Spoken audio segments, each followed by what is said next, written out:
تطلع عليكم بعين المؤسسة الباحثة عن شباب ليشتغلوا معه. اعتبروها هذا الكورس والمشروع مقابلة طويلة المدى. أكون معكم بالورشة ندعم يعني كثير الدعم التقني، لأنه مو شايفين كل شيء رح يكون عن طريق الكمبيوتر، فبس إذا بتسمعوا التعليمات اللي جوا وبتنشئوا في واحد حساب. طبيعة الناس في المخيم أو طبيعة الأطفال اللي موجودة بالمخيم كيف إنها يعني ما في داعي لها أو ما في شخص ممكن تلجأ له خارج نطاق العلم. كونك أنت من مخيم غزة حرمان من الفرص نتاج أنك أنت لا تملك الرقم الوطني أو رقم اللجوء في محل معين، يعني إذا أنت متابع فهذه أنت حرمان مزدوج. تمام. لو أنت شفت 36 تمشي شوي يمين. مركز البحث الزراعي الوحيد يرد الضغطات، يعني هو أعلى من يمين وما حولها اللي بس قرروا نعكس. هذا راح يكون قدام المدرسة. مخيمنا كبير.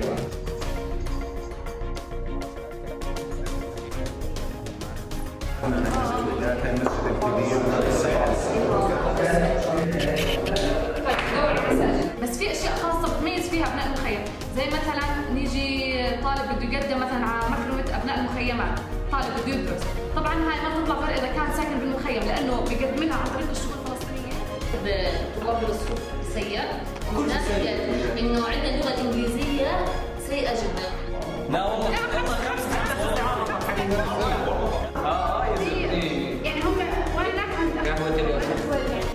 احنا بال48 طول اهالينا هيك، ولا حدا اطلع اي شيء معهم، خلوا عفشهم ببلادهم على اساس ساعتين ثلاثه ويرجعوا. يعني مش طالعين نقعد 100 سنه برا. المخيم وطن، شايف؟ المخيم ناسه مش احجاره. على مدار هال70 سنه احنا ريفيوجيز، فاحنا صار في عندنا انترجنريشنال تراما، وصار في عندنا كثير اشياء متداخله مع بعض، فاحنا عايشين من جيل لجيل لجيل. انا باخذ التراما تبعت امي وانا بورث التراما تبعت امي اللي دخلت فيه، انا بورثه على اولادي، فاتس كرونيك. نطلع على ايش مصادر الستريس الموجوده في الحياه. لما نطلع على مصادر الستريس وي لوك ات مثلا طبعا الفاينانشال ستريس، نطلع على الليفينج كوارترز، كيف انا عايشه، وين ايش البيئه اللي انا عايشه فيها، نطلع على المدرسه، نطلع على الريليشن شيبس العلاقات، نطلع على ايش في ضغوطات للاهل.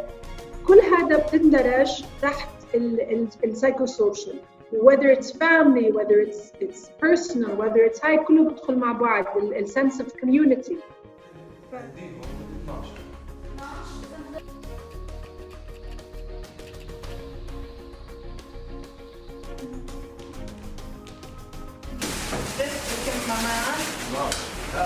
إذا حس إنه في سؤال ما انشرح صح أو ما فهم المستجيب صح، ممكن يتدخل بس بطريقة ما تبين له اختلاف.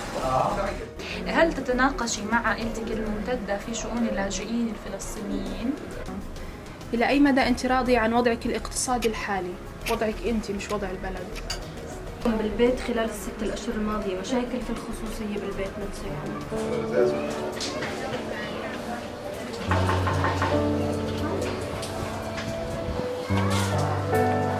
هنفش ضل هنفش مش هيضل يضل هاي.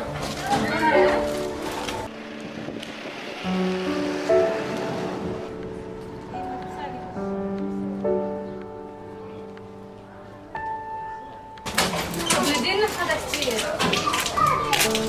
وين جهاد؟ علي خليل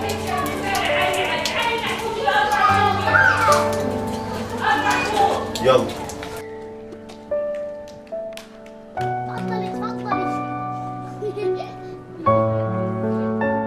بعملية التحقق من جوزة الاستبيان، طبعا بهاي العملية بنسأل المستجيبين عن رأيهم بالاستبيان، مدى أهميته، إيش أثر فيهم، وبنسأل عن بعض المهارات اللي لجامعي البيانات.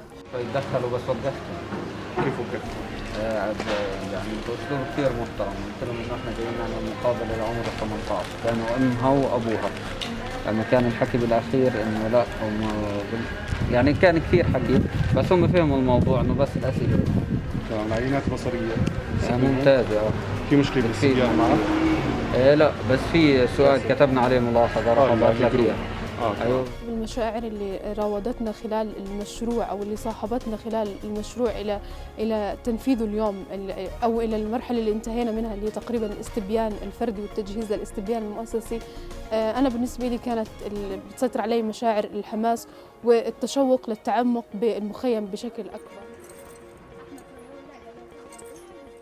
حابين هسه نسألك الاستبيان المؤسسي ونشوف شو رأيك أنت كمؤسسة ونظرتك بالاستبيان، ونشوف قد ايه الفجوة بين الاستبيان الفردي والمؤسسي ونفهم هاي التفاصيل أكثر بالاستبيان. وجهة نظر المؤسسة للمؤسسات الثانية. كجمعيات يعني كجمعيات في مخيم الوقعات تمام. ما فيش من 5 يعني خلينا نقول 10 جمعيات، من 25 جمعية عندها خطة سنوية. عندها خطط لايف. يعني معظم الغارمات اللي في مخيم الوحدات هن طلعوهم تجار الوحدات اشتركوا بتطليعهن. معظم اللي عليهن ديون في دفع عن الغارمات. هي تختلف، فنتأكد أن نشوف نسمع تأكيد مستوى تعليم الأهل يؤثر على تربية الأطفال. هل تتفق أم تختلف؟ إذا تتفق ارفع يدك. Our own observations, and this is how we hope to be able to collect also yours and the observations of other partners.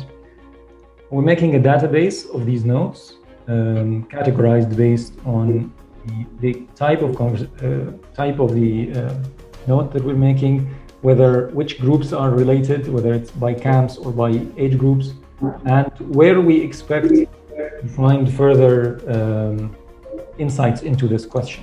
اوكي، طلع في مخيم مثلا البقعة نسب لا تشبه النسب في مخيمات أخرى، أو أعلى من المعدل العام أو أقل إلى آخره.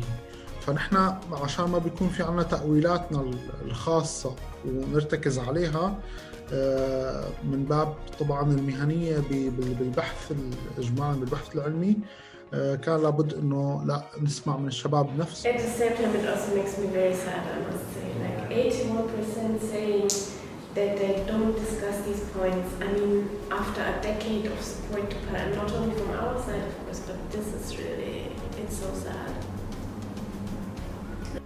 سؤال عن الجهات المسؤولة عن تقديم الخدمات وتحسين الظروف المعيشية حسب فعاليتها بالمخيم، انتم كيف شايفين؟ الجهات هي المكتب دائرة الشؤون الفلسطينية، لجنة خدمات المخيم، مكتب الأونروا، المؤسسات الحكومية ذات الصلة، المنظمات الدولية، المؤسسات المحلية غير الحكومية، والمجلس البلدي. أنا بشتغل في مجال التبرعات اللي بتخدم الطلاب الجامعيين، وبشتغل فيها بشكل شخصي. دائما بواجه مشكلة لما أحكي للناس إنه أو لا أحكي للمتبرعين إنه في توجه نحو إنه الطالب يأجل. أنا صار عندي نموذج حي ورقمي إنه أحكي إنه هاي الطلاب بيستدينوا. بالبداية حسينا إنه إحنا رح نرفض من كتير ناس بسبب طول الاستبيان أو المعلومات أو الأسئلة اللي بالاستبيان، بس بالعكس الناس كتير رحبت فينا، وحتى لو ما لقينا الفئة المستهدفة عندهم بيحكوا لنا تفضلوا، إنه حبوا فكرة إنه إحنا كبنات مخيم غزة بنعمل استبيانات إنه نفوت عليهم على البيوت. شعرت إني حصلت على الفرصة اللي كنت بستناها من زمان لحتى أخدم مجتمعي ومكاني مخيم إربد. واحد من التجارب يعني كانت بالنسبة لي التدريب على استخدام الاستبيان، بالنسبة لي كانت تجربة جدا رائعة، كان تعلم عن بعد، وكان واضح قد ايه في جهد وتعب من الإداريين بتجهيز الاستبيان. كان في فقدان واضح ما بين التواصل ما بين مؤسسات المجتمع اللي شغالة بالمخيم وما بين فئة المجتمع بشكل عام، من شباب ومن كبار بالسن. يعني بتذكر حدا من كبار السن حكى لي إنه ما بدنا حدا يشتغل لنا، بدنا حدا معني بالشغل ونشتغل إحنا وياه للمخيم. فهذا الإشي وحتى حملني رسالة إنه أحكيها.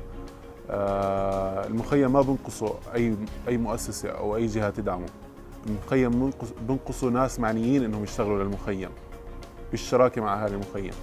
فهذا اللي يمكن شافوه فينا احنا كشباب شغالين مع طمي، شافوا انه طمي ممكن انها تكون لقدام بالمخيم وتشتغل بتشاركيه مع المجتمع المحلي في المخيمات كلها.